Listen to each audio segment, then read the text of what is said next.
नमस्कार, देशोन्नतीमध्ये मी ऐश्वर्या शिंदे आपलं स्वागत करते। बघूया प्रदेशच्या आजच्या टॉप 10 बातम्या।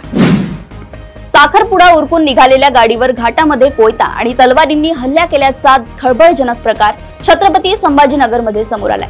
या हल्ल्यात चिमुकला गंभीर जखमी झाला असून वधूला कारने पळून नेल्याचा आरोप आहे। घटनेनंतर हल्ला झालेल्या वाहन खुलताबाद पोलीस ठाण्यात जप्त करण्यात आले असून या प्रकरणी अद्यापही गुन्हा दाखल झाला नाही।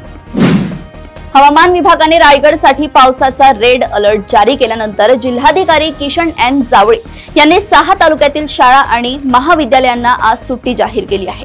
मुसळधार पावसामुळे जिल्ह्यातील अनेक भागात नद्यांना पूर आल्याने सुरक्षिततेच्या दृष्टिकोनातून हा निर्णय घेण्यात आलाय।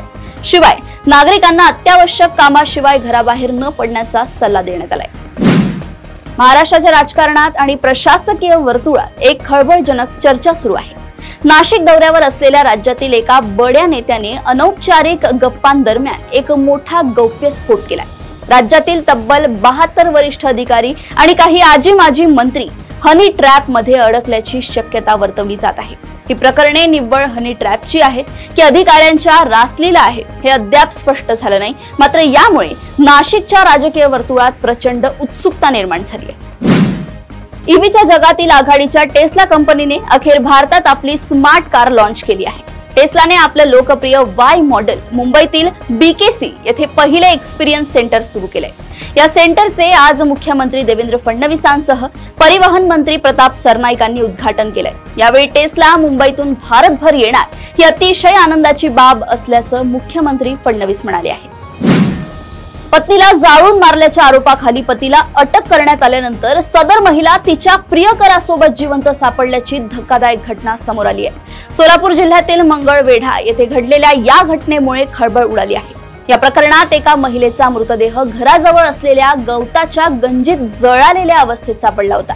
त्यानंतर या महिलेच्या पतीनेच तिला जाळून मारल्याचा आरोप झाल्याने तिच्या पतीला अटक करण्यात आली होती। मात्र नंतर ही महिला साताऱ्यामध्ये एका व्यक्तीसोबत सापडली, त्यामुळे या प्रकरणाला वेगळंच वळण लागले। तसेच घराजवळ जळालेल्या स्थितीत सापडलेला मृतदेह कुणाचा होता असा प्रश्न उपस्थित झालाय। शाळेतील नोकरी सोडल्याचा राग मनात धरून दोघांनी महिलेसोबत लज्जास्पद वर्तन करून शिवीगाळ करत मारहाण केली। या प्रकरणी दोघांविरोधात हडपसर पोलीस ठाण्यात विनयभंगाचा गुन्हा दाखल करण्यात आलाय। याबाबत एका 28 वर्षीय महिलेने पोलीस ठाण्यात फिर्याद दिली आहे। त्यानुसार पोलिसांनी चैतन्य गुलाब लांडगे आणि एका महिलेविरोधात गुन्हा दाखल केलाय। ही घटना मांजरी येथे शनिवारी 12 जुलै रोजी रात्री 11:15च्या सुमारास घडली। बदलापूरच्या घटनेनंतरही शाळकरी मुली सुरक्षित नाहीत हे कटू सत्य पुन्हा एकदा अधोरेखित झालंय। मुंबईच्या पश्चिम उपनगरातील मालाड परिसरातील एका शाळेत पुन्हा असाच घृणास्पद प्रकार समोर आलाय। अवघ्या 3.5 वर्षांच्या मुलीचा शाळेतच लैंगिक छळ सुरू होता। धक्कादायक बाब म्हणजे तक्रार घेण्यास टाळाटाळ करणाऱ्या मुंबई पोलिसांनी हे प्रकरण वाढवू नका असा सल्ला पालकांना आवर्जून दिला होता।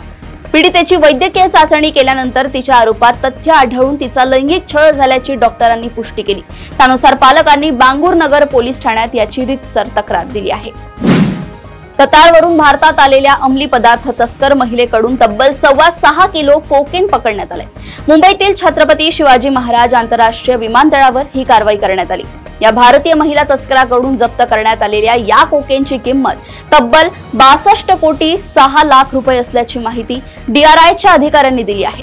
DRIच्या मुंबई युनिट मधील अधिकाऱ्यांनी मुंबई आंतरराष्ट्रीय विमानतळावर या महिला तस्कराला रंगे हात पकडले।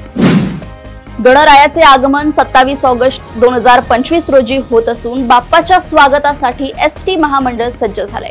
मुंबईतील कोकणच्या चाकरमान्यांचा अत्यंत जिव्हाळ्याचा असलेल्या गणपती उत्सवासाठी ST महामंडळाने यंदा 23 ऑगस्ट ते 7 सप्टेंबर दरम्यान 5000 जादा गाड्या सोडण्याचा निर्णय घेतलाय, अशी माहिती परिवहन मंत्री तथा ST महामंडळाचे अध्यक्ष प्रताप सरनाईक यांनी दिली आहे। देशी गायींवरील संशोधनासाठी शासकीय पातळीवरून अनुदान देण्याचा महत्त्वपूर्ण निर्णय घेण्यात आलाय। तसेच देशी गायीच्या दुधाचा दर व दुग्धजन्य पदार्थांचे सुद्धा दर निश्चित करून शेतकऱ्यांना आर्थिक सहाय्य देण्यासाठी शासकीय पातळीवर नक्कीच प्रयत्न केले जातील, असे आश्वासन कृषी मंत्री ॲडव्होकेट माणिकराव कोकाटे यांनी दिले आहे। प्रदेशातील अशाच टॉप 10 बातम्या जाणून घेण्यासाठी बघत रहा देशोन्नती। नमस्कार।